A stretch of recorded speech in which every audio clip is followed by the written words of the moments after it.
Hi there, and welcome to episode 35. Yes, episode 35 of the Wayback Music Machine podcast, the show that takes a lighthearted look at the week that was in rock and roll history. Aaron, what have we got on tap for today? Well, we got some interesting things on tap today. A couple of anniversaries, talk about a single that changed music for better and for worse. And an artist who demonstrated one really easy way to torpedo your career at its height. Well, that's right. This guy was the master at you could take lessons. Yeah, how to wreck your career in 2 easy steps, as we were saying before. So are you ready for a road trip? I'm always ready, and the weather's nice, so yeah, let's go. All right, let's go. Maps? Check. Snacks? Double check. Tunes? Check. I'm Tony Stewart. I'm Aaron Badgley. And we are cruising the rock and roll highway in our Wayback Music Machine. Are you ready, my friend? I sure am. I have the feeling this is going to be the start of a great adventure. Kind of a magical mystery tour. Somehow I knew you were going to say that.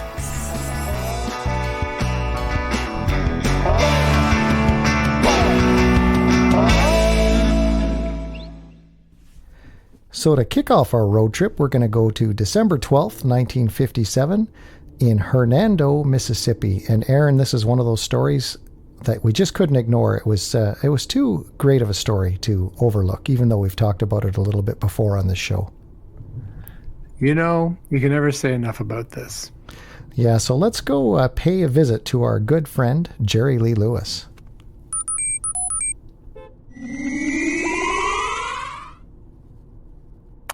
You know, Tony, there's a lot of ways to destroy your career. You could say the wrong thing at the wrong time. You could be a blatant racist, for example. Or you could marry your 13-year-old cousin. That just about does it. I don't know. There's a lot of other ways, I suppose, if you're a murderer and things like that. But wow, this gentleman really went out of his way for this one, don't you think? Well, he did. And not only did he marry his 13-year-old cousin, but he actually committed bigamy. Because he was still married at the time legally. So, of course, we're talking about Jerry Lee Lewis and his marriage to Myra Gale Brown. And it was on this day, this week in 1957, that they tied the knot in Hernando, Mississippi. Did he just forget he was already married? Well, you know what? I'm going to tell you something crazy. This is the second time. How old's Jerry Lee at this point? 21 maybe? This is his third marriage. Third marriage, yeah. Third marriage. Second time, Aaron, committing bigamy. I didn't know that. Yeah, he with his second marriage, he wasn't legally divorced yet from his first wife. So how fitting for Jerry Lee Lewis. Is he just impatient? Or does he think he's above the law? I'm just curious. I'm trying to understand this. Something else, isn't it? But yeah, that was the second time that he had committed bigamy. I love it. I love it. Well, you know what? I mean, look, he's consistent, if nothing else. Oh, that's right. And you know what? He was so consistent that he tried 8 times. I think he's on marriage number 8 now, isn't he? Yeah, but you got to give it to him. Every year, like his first marriage which lasted a year. The second marriage lasted 4. This one with his cousin lasted 5. So, he was, if it was a Netflix, it would be on that chapter, what, 8, episode 8 of season 15? I don't know.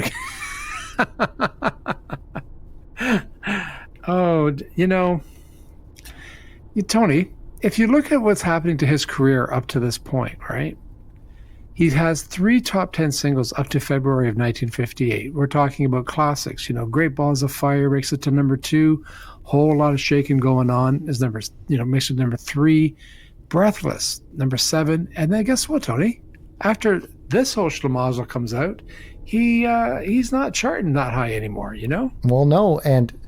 But it was, it wasn't until he went to London, England, though, that this became a big story, right? So he was supposed to be the heir apparent to Elvis because Elvis was taking off, joining the military, and here was the perfect opportunity for Jerry Lee Lewis to take over the throne, to take over the crown. And Sam Phillips, of course, had sold Elvis's rights and had a gold mine on his hands with Jerry Lee Lewis. And Jerry Lee, they kept the marriage pretty hush hush, but he insisted that Myra come with him to London for a 30-day tour in England. And Sam told him, and all of his people told him, you can't do that, Jerry Lee, not a good idea. But he insisted and arrived at Heathrow and was in a scrum with the press. And someone pointed out, who is that young girl with you? And she happily chimed in that I'm Jerry Lee's wife. And it all unraveled from there. So to get her excused from school, did Jerry Lee write the note or did her parents?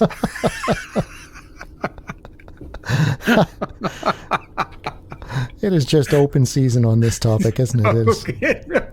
I had to ask because I'm thinking, who's the legal guardian at this point? But anyways, yeah, I mean, there was a consequence to him doing that press conference. Am I not wrong, or am I not right? Well, there was a huge consequence. So first of all, the story exploded in the British press, and his first concert, because this was supposed to be a huge deal, this 30-day tour that Jerry Lee was going to put on, and they were treating him just like Elvis would have been treated. But at the concert, of course, all of a sudden, people caught wind of the story in England, and ticket sales were pretty poor, and people were catcalling him on stage. And of course, he was getting angry. And I think, how far did he get into the tour? Only 3 shows, right? And I think so, yeah. He had to go home because they debated in Parliament, like, what do we do with this guy? Is he committing some kind of crime here? But it was Myra's response that didn't help, right? During that scrum when they were asking her how old she was, and they lied, and he lied and said she was 15. Wow, that makes all the difference. Yes, that's right. and the reporter didn't believe Jerry Lee and did some digging, and they found out she was 13. But she had said during that press conference that, well, you can get married when you're 10 back home as long as you can find a husband, right? Which, oh my goodness. Oh, it's literally a Simpsons episode. Absolutely. What's his name? Cletus the Slackjaw Yokel. Like, it's just, what kind of comment is that to make? Yeah. I'm at a loss. And here's the thing. Jerry Lee had, and I guess has, a great degree of talent. Oh, unbelievable talent. Right? I mean, he's got a great voice. I mean, his piano playing, he's no classical pianist, but boy, can he pound those pianos. And he comes from, I mean, look at who his cousins are. Jimmy Swaggart and Mickey Gilley. I mean, what a talented family. And say what you will about Jimmy Swaggart, he plays piano fantastic, by the way. Yeah, I didn't know that until a little while ago. That's a pretty cool fact. Yeah, he was good. He was really good. I mean, he unfortunately, he decided to use his powers for the power of evil, but, he was a good and Mickey Gilley is the only one of the 3 that kind of had no scandals. Mm-hmm. Other than Urban Cowboy, which we can discuss, debate whether that's a scandal or not. Oh, that's right. But we've talked about this on the show before. I mean, his remuneration went from, his appearance fee was $10,000 in 1958 dollars. $10,000. Isn't that unbelievable? And 2 weeks later, because the story followed him back home to America, he couldn't even get $250 for a gig. And if this happened today, he'd be on The Masked Singer. I've never seen that show, by the way, so neither. I just know of it. I don't watch it. Yeah. I've heard of it a couple of times, but I'm not I don't have TV, so. But did you know that Johnny Rotten was on it? I did not know that, really. 2 weeks ago, he was the court jester, and he sang "School's Out" by Alice Cooper. Oh. Got voted off, and it was the day after that I started putting my Sex Pistols collection up on eBay. No, just kidding. Oh, so sad. Anyway, poor Jerry Lee, and he never really rebounded from it. He never kind of got back the fame he once had at all. Not even close. No, and they were thinking that he might be at least as big as Elvis before this all happened.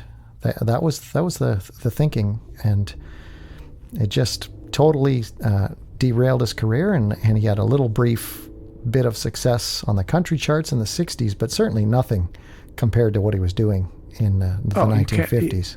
You can't compare his country chart success. I mean, we're talking mid-20s. I mean, his highest charting single in the country charts really was in 1958. But after that, he and in the 60s he had a few minor hits, and then the 70s. No, I mean, he just couldn't. How do you rebound from that? I mean, that's kind of a bit of a stigma to kind of live down, is it not? Oh, absolutely. And now, you've been talking about charts a little bit. So what was on the charts that week? Did you pick I think the singles charts, right? I did. And I'll tell you, I did a couple of things just because I know you're a big fan, as am I. And I thought it was interesting. But the top 5 U.S. singles that week was number 5, the Rays with Silhouettes. I love that song, Silhouette by the Rays. Elvis Presley, Jailhouse Rock. 3, now this is an interesting song, Ernie Freeman with a song called Raunchy, which was the song that George Harrison played to John Lennon to audition to get into the Quarrymen. Oh, wow. So there you go. And he played it note for note perfect. Number 2 is one of my all-time favorites, and I'm saying that with tongue firmly planted in cheek. Pat Boone with April Love. And number 1, I got to be honest with you, this shocked me. I saw the song You Send Me, and of course I went to Sam Cooke, right? Mm-hmm. But it wasn't Sam Cooke who made number 1 with it. It was Teresa Brewer, famous for Put Another Nickel in that Nickelodeon. Oh, my. Yeah, it's a pretty rough version. Number 12 that week was Peggy Sue by Buddy Holly, which I thought was kind of cool. Just because I think that's cool. And Tony, back in the 50s, well, this format continued on in the UK, in Europe, and Mexico well into the 80s. But there's something called an EP. Do you know what an EP is? I do. Okay, so it's a 4-track single. It's a 7-inch. It's got 2 tracks on each side, right? Yeah. The top 5 EPs that week, Elvis had 3 of them. Number 1 was the Jailhouse Rock EP. Number 2 was his Christmas album EP. And number 4 was the Loving You EP. And they used to call the EP the Poor Man's Album because you could pay. It cost the same as a single, and you got 4 tracks instead of 2. So I just thought that was interesting that Elvis he was dominating the EP charts and soon to be dominating the singles charts as well. Yeah, no, that's fascinating. And what a time period that was, exciting in some ways, eh? So exciting. And the world was just waiting for Jerry Lee to take it over, and he blew it. Boy. He could have. He had the talent. And I have to ask you this question before we move on. We talked about the $1 Million Quartet last week, right? Yes. So it was Roy Orbison. Who was in this $1 Million Quartet? It was Elvis, Jerry Lee, Carl Perkins, and Johnny Cash. Yeah. Okay. Roy came in later. Yeah. So of those 4, would you have thought that Jerry Lee would outlive even someone like? No. Okay. No, exactly. I mean, seriously, he's still going.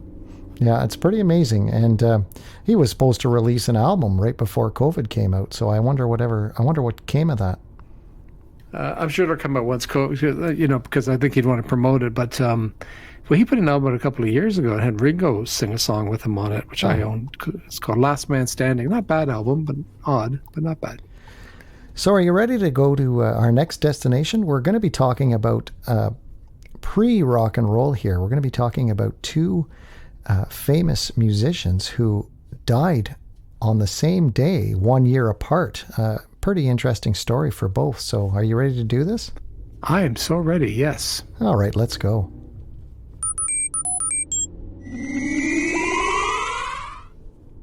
So here we are outside of Kansas City, Missouri, and it is December the 15th, 1943. And the reason we're here is because this is the day that American jazz pianist, organist, composer, singer, you name it, he was even a comedy entertainer, Fats Waller, died of pneumonia on a train trip right outside the city.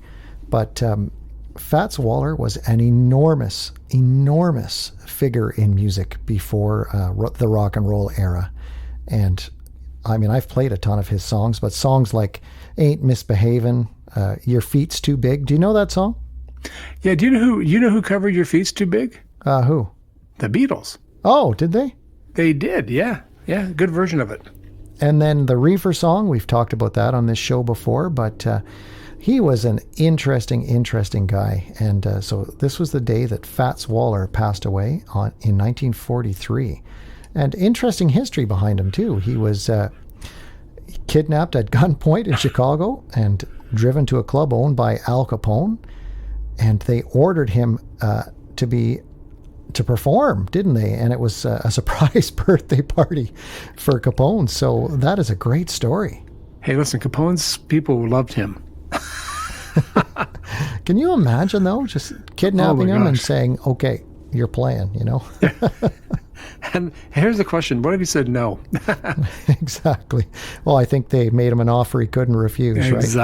Exactly. But very, very influential figure. And his name was actually Thomas Wright. He was the seventh of 11 children. He's from New York City, actually, but such an influential piano player. And he was only one of 5 of those 11 to survive childhood, too. Yeah, that's amazing, isn't it? Sad, yeah. Yeah, but he worked with everybody, you know.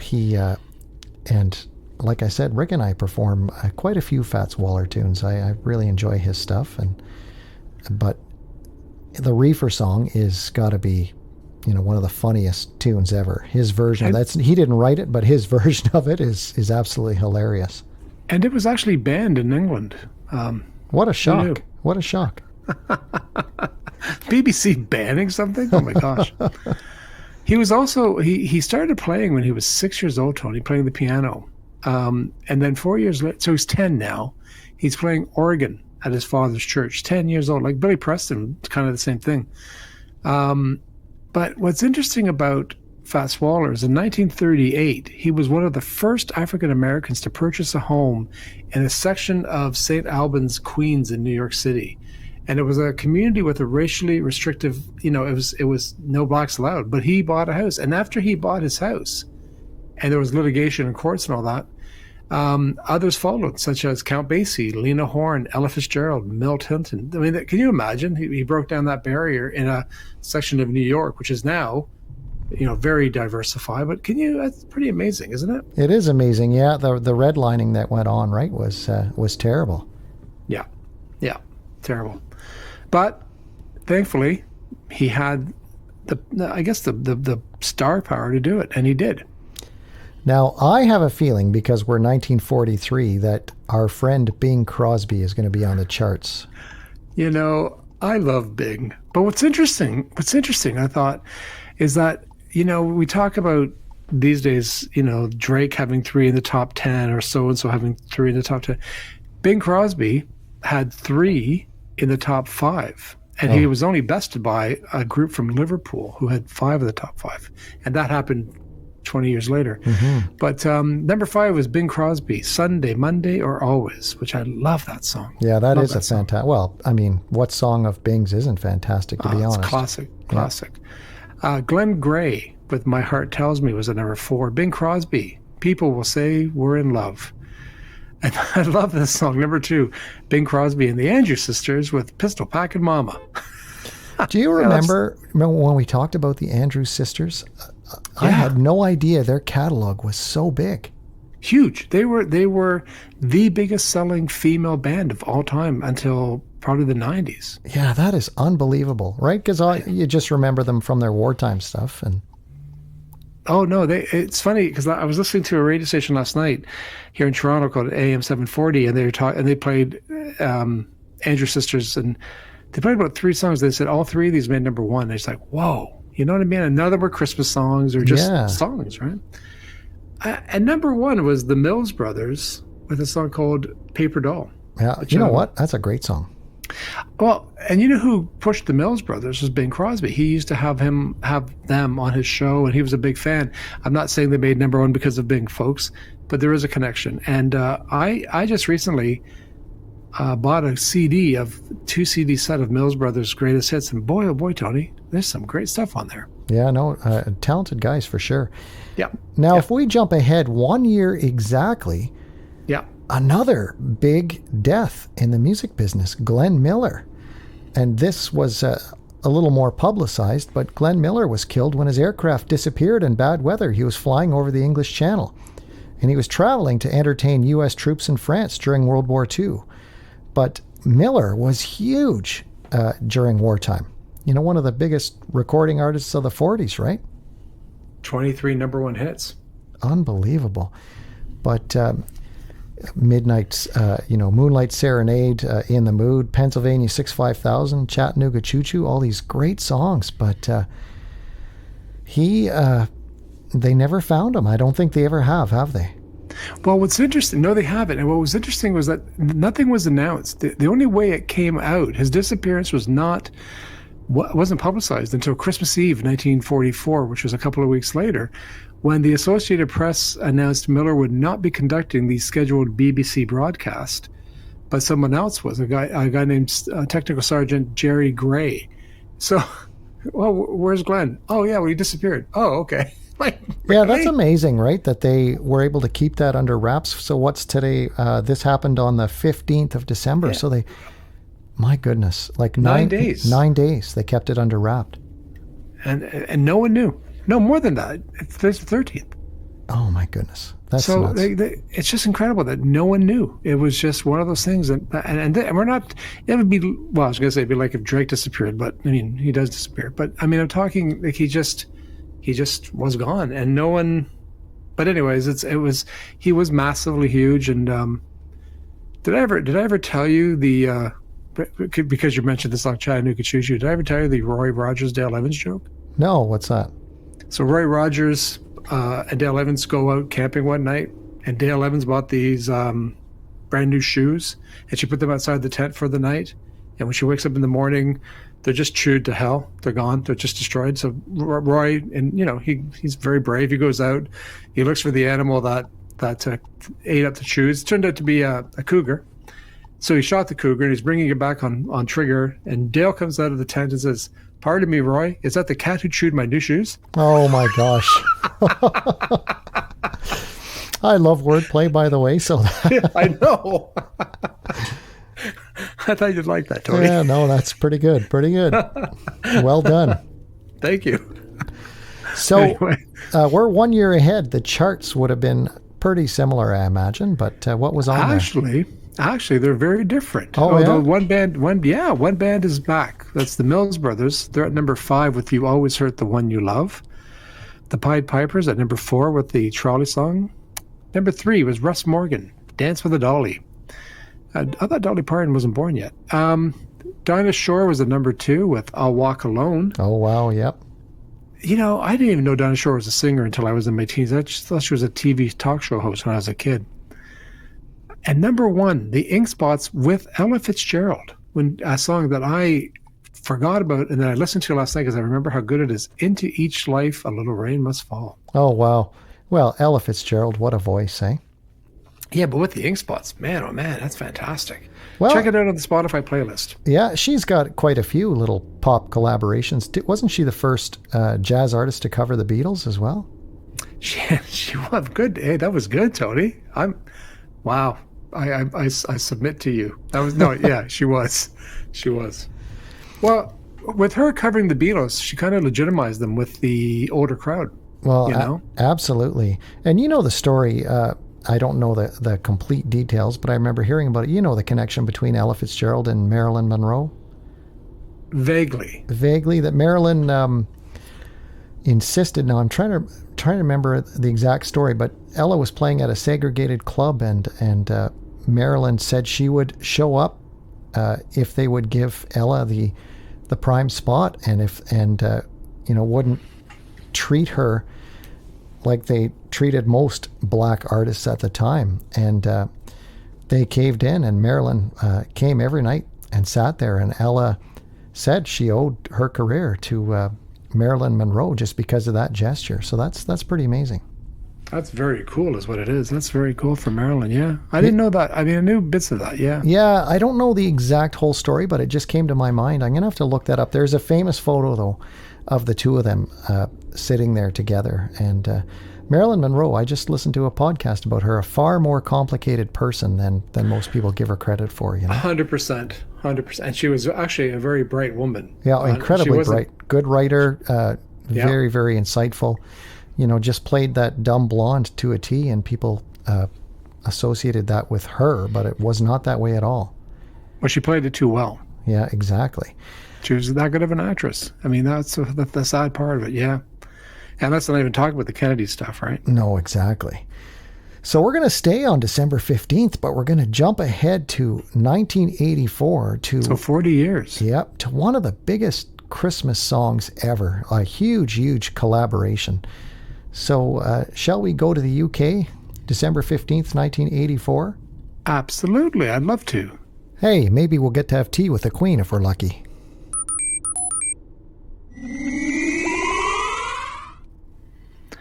So there are very few moments like this, and this was one of the first, I think the first, where a lot of artists came together to record a song. So we're talking 1984.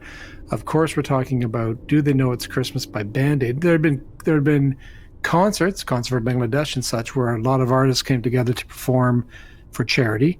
This was a charity single where artists came together for charity for Ethiopian refugees and starving Ethiopians. But what's significant is today, is that on this day, 1984, is it entered the British charts at #1. And I have to tell you, Tony, I worked in radio at the time, and I can tell you right now that we tried everything in the world to get that song so we could play it on our radio station before anyone else. And I actually had a cousin-in-law type of thing, or some relative who had to purulate it over to us. People were going nuts trying to get this single because it came out in England before it came out here. But I remember the skirmish to get that song on the radio. It's called "Do They Know It's Christmas" by Band Aid. Well, and look at the collaboration. I mean, Bob Geldof from the Boomtown Rats. I mean, he put this thing together, and he, begged and cajoled and in some cases lied and said that other people were committed just to get someone else to commit, but like just a who's who in the music business, right? You got members of Duran Duran, Spandau Ballet, Paul Young, Culture Club, George Michael, Sting, Bono, Phil Collins, Paul Weller. Like so many. And also, sometimes we forget that Midge Ure co-wrote the song and actually co-produced the song. And Midge let Bob get all the attention, because Midge, I don't know if you know Midge Ure, but he's more down. Geldof is very flamboyant. He's very talkative. He's very smart. I mean, I've read his books. He's a genius, and I'm a huge Geldof Boomtown Rats fan, huge. But Midge sometimes should get recognized too. So let's say, hey, Midge, thank you too for co-writing the song. Well, absolutely.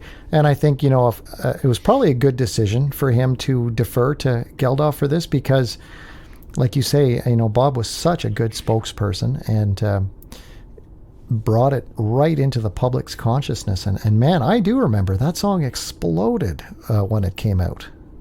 Oh, and the B side of the single contained messages from the artists who performed on the record, plus David Bowie and Paul McCartney, who couldn't make it to the record. They recorded the song and mixed the song in one day. And Bowie and McCartney just couldn't get to the studio to help out. And this was prior to, nowadays it was just simply recorded and emailed the track or whatever. But back then they couldn't do that. There was a time element. So if you listen to the B side of the single, called Feed the World. The song's called Feed the World.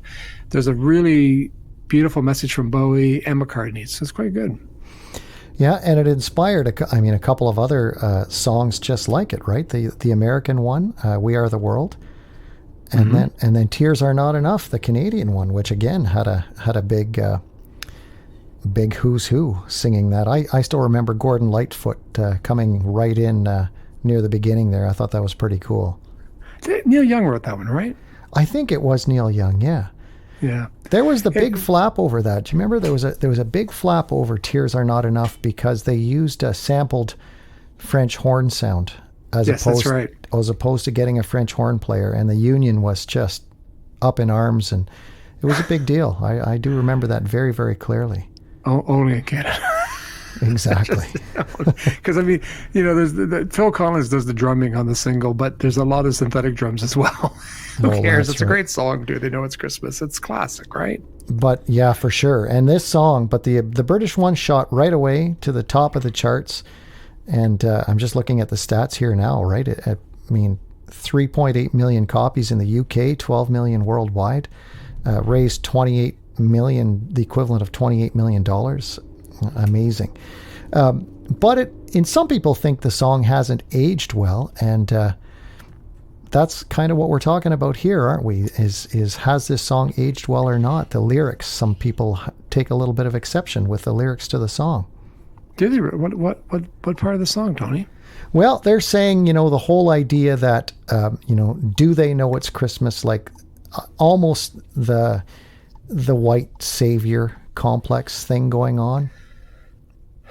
I don't think that was the intention, quite frankly. I don't think so either, but it's been getting a lot of press the last couple of years because of that, and I just hope that it doesn't get canceled, as they say, because it would be a shame, because the intention was very, very good. But I was listening to it a little while ago, and Cynthia pointed out to me too. She goes, "Man, those words are a little questionable, like by today's standards, right?" And I never really thought about it before then, but since then I've read quite a bit about that the song has not aged that well in terms of its lyrical content. And yet it's been re-recorded so many times. And in fact, a couple of years ago, they did a new version of it, featuring Paul McCartney on bass, folks. I guess I could see that. I mean, I always liked certain lines which I think are now held as in question. For example, I quite like when Bono comes in, well, tonight, thank God it's them instead of you. And it's a great, powerful line. Yep. that should stop you in your tracks and make you think, right? Because they're but for the grace of God. And I guess, I don't know, but do you remember a couple of years ago there was a big controversy over Baby It's Cold Outside? I'm not comparing the songs because they're very exactly. different songs. Again, which I'll give you my 2 cents on that whole controversy and this one. I think both of them are ridiculous. Can you be clearer? And I'll tell you why, is because one of the things that happens with cancel culture is people don't look at any kind of gray, right? And the world is not a black and white place. We all know that. The world is a very gray, messy, muddy place. And it drives me nuts when a song like Baby It's Cold Outside, which was written with no ill intent, was designed to be cheeky. I mean, listen to Louis Armstrong and Ella Fitzgerald's version. Gets totally misinterpreted. And then all of a sudden there's this big, huge push to have that song taken off the radio. And some radio stations caved in, sadly.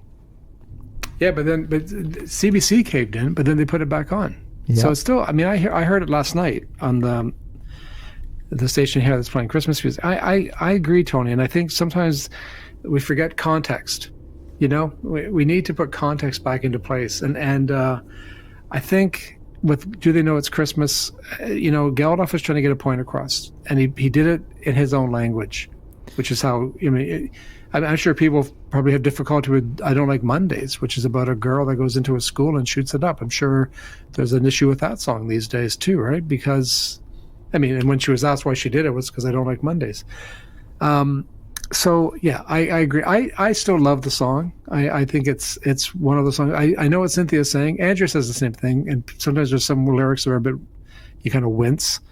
But at the same time, it takes me back to a time and place very quickly. And I gotta be honest with you, each and every one of those artists on that record, I just love. So no, me too. And I like the song as well. And I think sometimes the whole cancel culture movement takes things out of context, and that is the source of the problem. Now, I think we should take a look. What was charting that in 1984 at that time? So in England, what was charting, which is interesting, was number 5 was Like a Virgin by Madonna. Okay. Number 4 was Paul McCartney and the Frog Chorus, We All Stand Together, which was never released in North America as a single. And it would go to number 3, kept it at number 1 by, I'll tell you in a minute. Number 3 is Frankie Goes to Hollywood's Power of Love, which had been number 1 the week before. I love that song. Number 2, Wham! Last Christmas, and that kept McCartney at number 3 because the top 3 singles stayed the same for about a month, which was We All Stand Together, Wham, Last Christmas, and Band-Aid, Do They Know It's Christmas? And one of my favorite comments of all time was Paul McCartney saying, well, I don't mind being kept at number one by Do They Know It's Christmas, but Wham? And you know what? We both were participating in the Last Christmas Challenge. You beat me, though. You beat me. Yeah, I lasted about 4 days longer. And folks, if you don't know what that is, the Last Christmas Challenge is see how long you can go during the holiday season without hearing that song by Wham. Yeah. You heard it in the grocery store, and I heard it while I was channel surfing in the car. My bad. See, I think I should be exempt because I had no control. Me neither. But you know what? Let's go back to the present, and we'll do our From Memphis to Merseyside moment. What do you say? Sounds like a plan.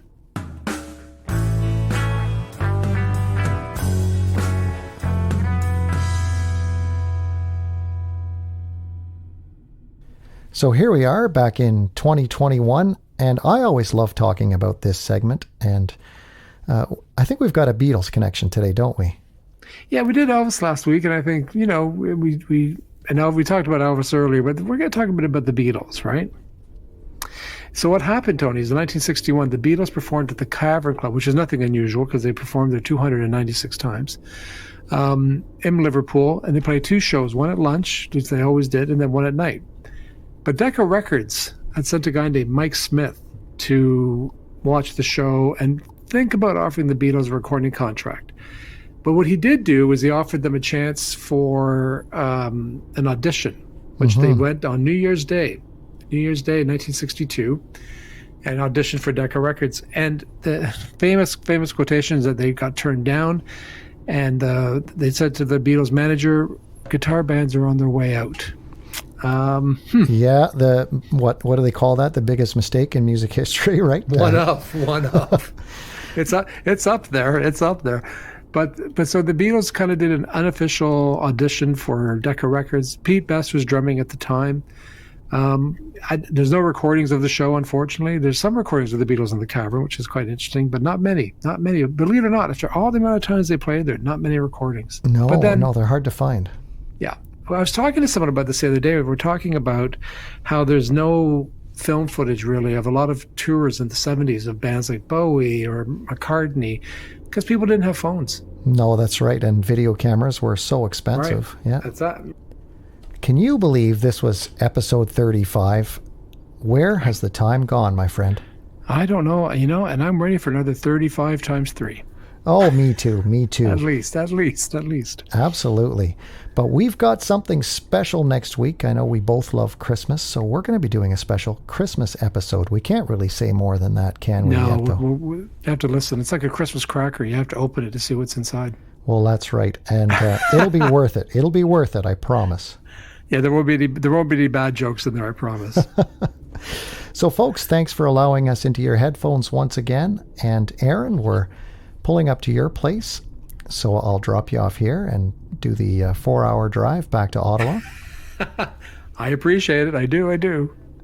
So I'm not going through Kingston, though, because I was listening on the news, and I guess Kingston is COVID central right now. Oh, is it? Yeah. Oh, I would avoid it. Go via Montreal. The long way. The long way home, yeah. Well, that's right. But have a good week, my friend, and I'll talk to you soon. Talk to you later. Music for today's episode of the Wayback Music Machine podcast was written by Rick Deneen. The show notes, chart selection, and Spotify playlist were created by Aaron Badgley. And the artwork, recording, editing, and sound production was done by Tony Stewart. If you enjoyed today's episode, please be sure to tell a friend or two. And don't forget to click follow or subscribe on your favorite podcast player to get the latest episodes automatically. And we'd love it if you would leave us a review. You can also engage with the show by going on our website and leaving us a voicemail. We may even play your voicemail on an upcoming episode. Thanks for taking this road trip with us, and we'll see you next time on the Wayback Music Machine podcast. Hey, turn the radio up. I love this song.